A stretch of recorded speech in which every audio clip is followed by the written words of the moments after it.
The last resort, the acrid smoke of burning plastic, still hung in the air 3 months after the bombardment ended. Sayla pulled her tattered cloak tighter around her shoulders, feeling Rin's small hand slip into hers as they navigated the rubble-strewn streets of what had once been the merchant quarter of Velethan Prime. The skeletal remains of elegant spires jutted into the orange-tinted sky like broken teeth, monuments to the Ilari Empire's fallen glory. "I'm so hungry," Rin whispered, her violet eyes sunken deep in her pale face. At 14, she was still growing, but the war had stolen that from her too. Her once lustrous silver hair now hung limp and dirty, the traditional braids of their noble house long since abandoned for survival. Sayla squeezed her sister's hand. At 19, she had been preparing for her ascension ceremony when the rebellion tore their world apart. Now she was just another refugee, albeit one with the burden of keeping them both alive. The human sector isn't far. We'll find something there. They had avoided the human settlement for weeks, clinging to foolish pride even as their stomachs cramped with hunger.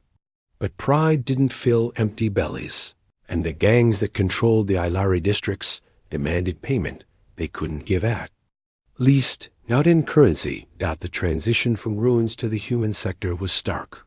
Where Ilari architecture had favored flowing curves and organic shapes, the humans had built functional, angular structures from salvaged materials. Steam rose from makeshift chimneys, and the sound of hammering echoed between prefab walls. It was ugly by Ilari standards, but it was alive in a way their abandoned districts weren't. The smell hit them first real food, not the synthetic paste they'd been scrounging. Rin's stomach growled audibly, and several human passers-by glanced at them with expressions ranging from curiosity to pity. Unlike the predatory stares they'd grown accustomed to in the Ilari sectors, these felt almost benign. The food stall sat at the corner of 2 intersecting pathways, little more than a metal cart with a cooking service and a small folding table. Steam rose from a large pot, carrying scents that made Sayla's mouth water involuntarily. The human tending it was older than she'd expected, maybe 40 standard years, with graying hair and hands that spoke of manual labor. His clothes were clean but patched, and he hummed quietly as he stirred whatever was cooking. Sayla approached slowly, pulling Rin behind her. Her heart hammered against her ribs as she prepared to make an offer she'd sworn she'd never make.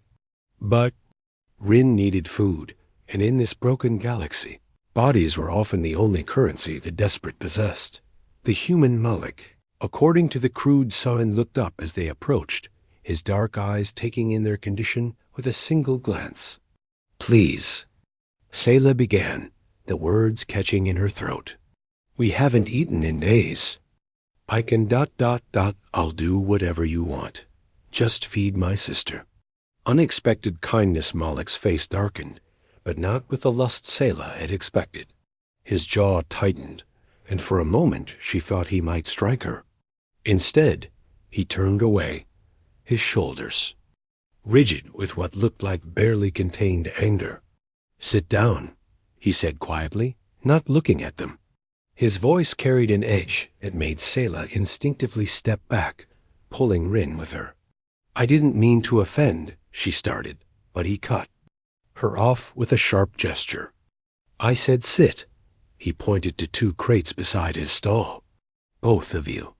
Confused but desperate, Sayla guided Rin to the makeshift seats.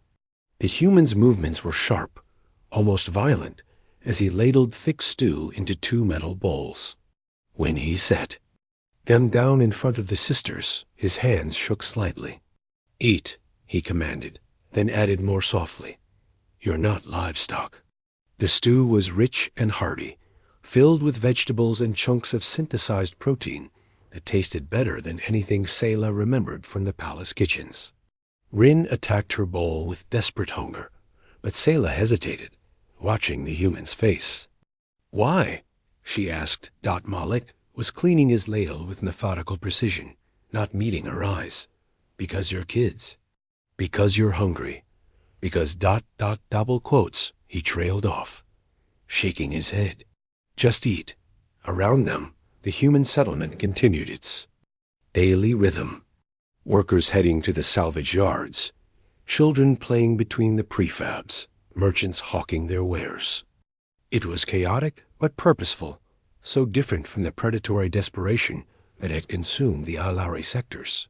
I had a daughter once, Malik said suddenly, still not looking at them. About her age. He nodded toward Rin, who was too focused. On her meal to notice.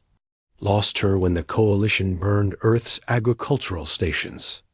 Famine took millions. Sayla's spoon stopped halfway to her mouth. I'm sorry. Don't be sorry. Be smart. His eyes finally met hers, and she saw pain there that mirrored her own. This galaxy eats up kids like you. Chews them up and spits out what's left, but that doesn't mean you have to let it. We don't have anything else to trade, Sayla whispered. No money, no skills they want. Just what? Malik's voice was sharp again. Just your bodies? That's what they told you, isn't it? That's all you're worth? The accusation stung because it held too much truth. In the 3 months since their world fell, that's exactly what she'd been told. By gang leaders, by other refugees, by the bitter. Voice in her own head that whispered survival meant compromise. My name is Sayla. This is Rin. She wasn't sure why she offered their names, but it felt important somehow.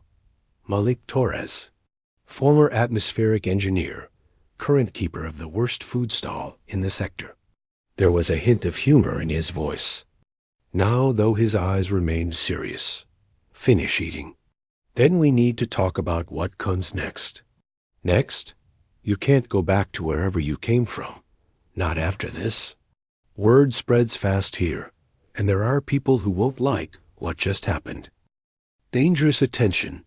The Scorched Moon's gang controlled 3 blocks of the human sector through a combination of violence, intimidation, and careful bribes to the right security forces.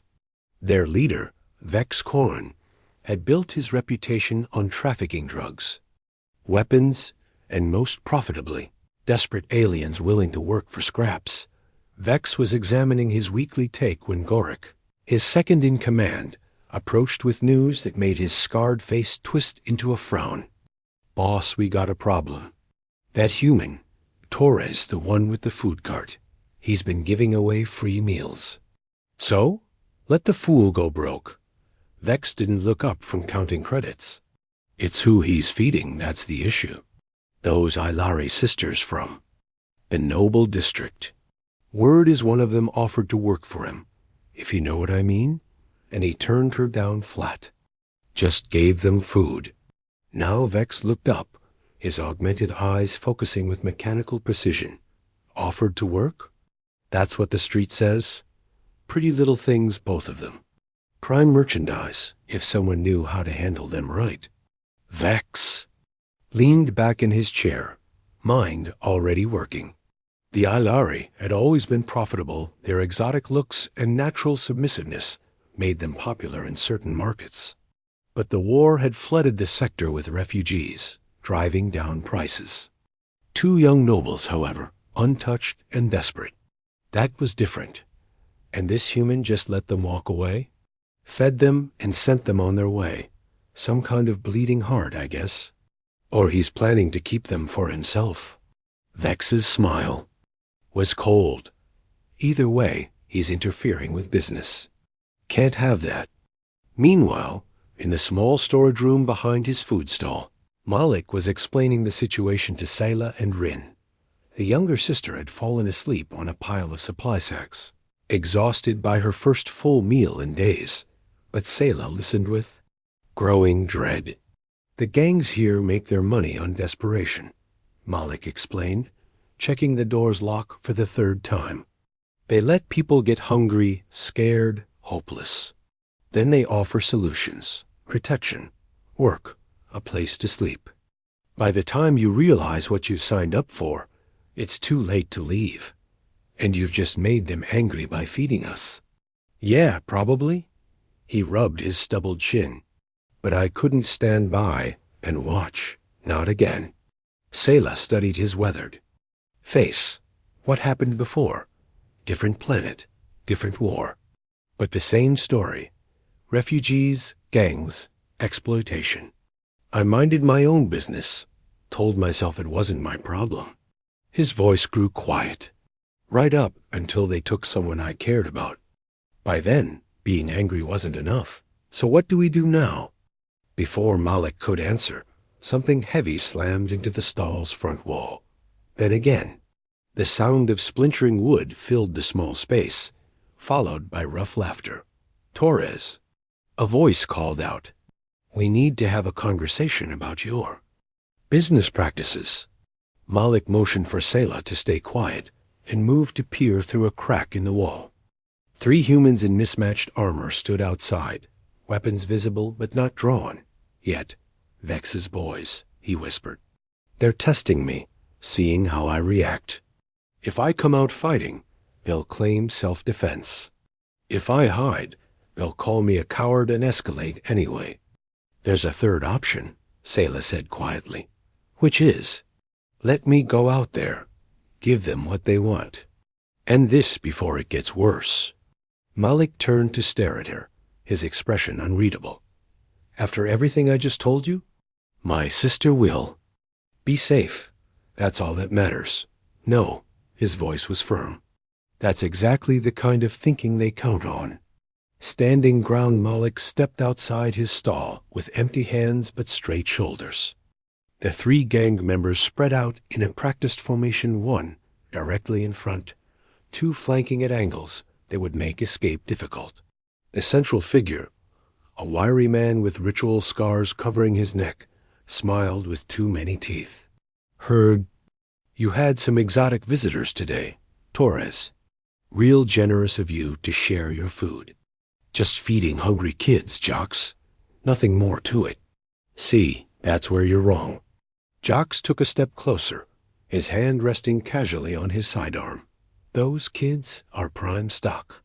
Desperate, clean, probably still got some of that noble pride. That makes breaking them so satisfying.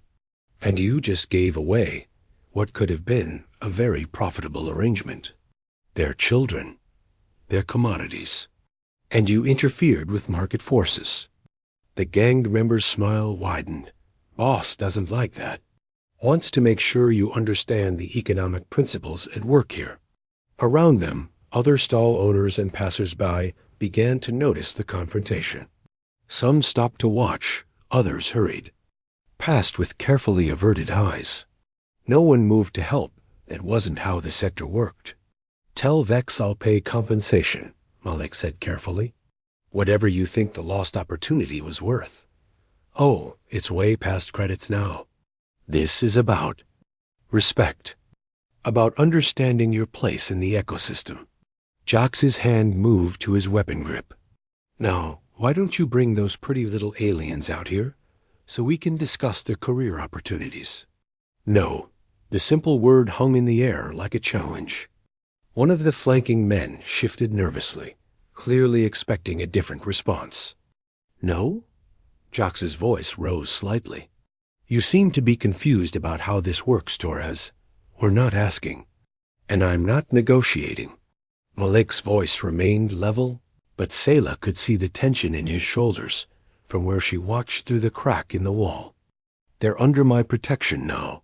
Your protection? Jocks laughed, a harsh sound that carried no humor. What protection? You're one man with a food cart. We're representatives of an organization with reach throughout this sector. Maybe, but you're also standing in front of my business, threatening me and mine in broad daylight. And that's going to be a problem for your organization. How do you figure? Malik gestured subtly to the growing crowd of onlookers. Because every human, merchant, every stall owner, every small business operator in this sector is watching this conversation. They're all wondering if they're next. If feeding the wrong customer or showing the wrong kindness is going to bring Vex's people to their door. Jocks's confidence flickered slightly. What's your point? My point is that your boss built his power on being selective, going after the desperate, the isolated, the ones nobody would miss. But if you make this about principle, if you turn this into humans versus aliens, or independence versus control, then you're not dealing with one stubborn food vendor anymore. You're dealing with an entire community that depends on commerce, not coercion. Inside the storage room, Selah felt her breath catch. The human was deliberately escalating the situation, painting it in terms that would force a larger conflict. It was either brilliant or suicidal, and she wasn't sure which. "You're bluffing," Jock said, but his voice carried less certainty. "Am I? Look around. How many of these people do you think have families? Kids? How many of them came here fleeing? Something worse? You really want to bet your boss's empire on the assumption that they'll all just roll over when you start treating this place like a hunting ground." One of the flanking men whispered something urgent in Jock's ear. The scarred man's expression darkened as he scanned the crowd, noting faces, counting potential problems. "This isn't over, Torres." "No," Malik agreed quietly. "I don't suppose it is." New foundations. 3 days later, Malik's prediction proved accurate. Word of the confrontation had spread through the human sector like wildfire, and the response surprised everyone, including Malik himself. The hastily organized merchants.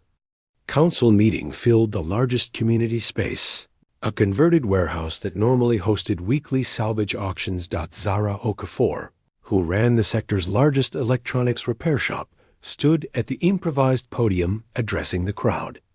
"We all came here for the same reason, to build something new after losing everything old. But if we let the gangs dictate who we can help and who we can't, we're not building anything. We're just creating a different kind of prison." Murmurs of agreement rippled through the audience. Malik sat in the back with Selah and Rin, still somewhat stunned by the turn of events. He'd expected to face Vex's retaliation alone, not to become the focal point of a community uprising. "The question is," Zara continued, "what are we willing to do about it?" The answer, it turned out, was quite a lot. The merchants agreed to pool resources for community security, hiring retired soldiers, and establishing patrol schedules. They created a formal mutual aid network, ensuring that no business owner would face gang pressure alone. Most importantly, they established a sanctuary protocol. Anyone seeking help would receive it, regardless of species or background. After the meeting, as the crowd dispersed into the evening air, Selah found herself walking alongside Malik toward his stall. Rin had made friends with some of the human children and was playing a complex game involving salvaged electronics and quantum probability. "I don't understand," Selah said. "Why did they support you? Most of them don't even know us." Malik considered the question as he began preparing for the evening meal service. "I think it's because they do know you. Not personally, but they know what you represent. Every one of them was refugees once. They've all faced the choice between principles and survival. And they've all made compromises they're not proud of. Maybe helping you too helps them feel like they haven't lost everything that made them human." Selah watched Rin laugh at something one of the other children said, the sound bright and unguarded in a way she hadn't heard since before the war. "What happens now?" "Now we work. The council offered to sponsor you both for settlement permits. Legal status, access to education programs, the works. But it means staying here, becoming part of this community." "And if we don't want to stay?" Malik glanced at her, one eyebrow raised. "Do you want to leave?" The question caught her off guard. For months, survival had been about movement, staying ahead of danger, finding the next meal, the next shelter. The idea of stillness, of belonging somewhere, felt almost foreign. "I don't know," she admitted. "I don't know who we are if we're not running. Maybe that's something you get to figure out." He handed her a bowl of the evening's stew, a new recipe he'd been experimenting with, incorporating spices that Rin had identified from her noble house's garden. But you don't have to figure it out alone. As the human sector settled into its evening rhythms around them, Selah tasted the stew and recognized something she'd thought lost forever, the flavor of home, not as a place left behind, but as something that could be built anew. In the distance, Vex Coron's territory grew a little smaller, and the galaxy grew a little less dark. The Alari Empire was gone, its grand cities reduced to ash and memory. But in a converted warehouse on a broken world, two alien sisters learned that sometimes the most profound victories weren't about conquering enemies or reclaiming thrones. Sometimes they were about a human with calloused hands who looked at desperate children and saw not commodities, but people worth protecting. Sometimes they were about choosing to stay,